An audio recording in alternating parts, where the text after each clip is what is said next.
My father was Alfred Ernest Sims, and his parents were English that came out to Australia. And my mother was Ada Rowe, Adelaide Rowe, but they called her Ada. And she came from a place called Cobram. That's about all I know of their meeting and everything. And I was about 8 when I started school, which was very late.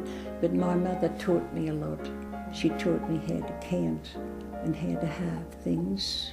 And when I got to school, I knew a little bit more than the grade that I was put in. So I wasn't in grade 2, I'd put up to grade 3.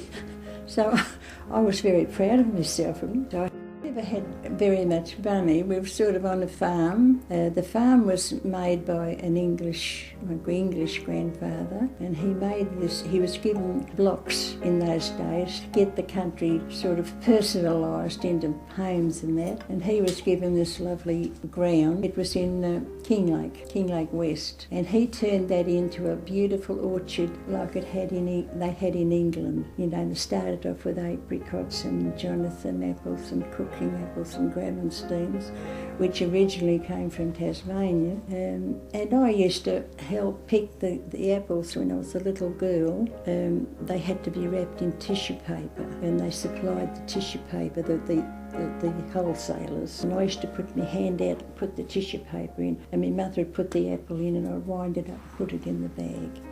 And I was only a very, very little girl. I was only about 8, at least 8 I wasn't allowed to climb trees, but when Mum wasn't looking, I'd climb with the boys. I'd get a smack when I got home, because there's no such thing as girl wearing trousers or anything in those days. I was only in little fancy bloomers and a little skirt. I had Norma and June. Now I've still got Norma and June. I had 2 brothers. Reg, he was a lovely looking boy, and he got married to a girl, and they were very happy, but he died of heart attack. He had a heart attack, and it was quite a while before I could believe he was dead. And the other one, Stan, he was one of the rats of Tobruk. They were trapped between the Germans were coming and the English, they didn't know, sent a battalion out to come, and the 2 are coming, and they thought, my God, there's going to be hell to pay, and we're in the middle of it. That was the very words. And they climbed up into the highest one they could, and they missed the firing.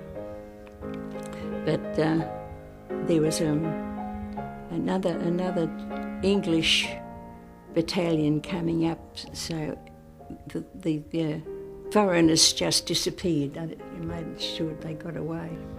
But that was many years ago. Very, very hard years, the war. There's lots of things you couldn't buy anymore. Anything that, like materials and that all had to go into the army or make uniforms and things. I had an aunt that used to sew buttons on the uniform the soldiers wore. I was only talking about that the other day, sewing buttons on for a living.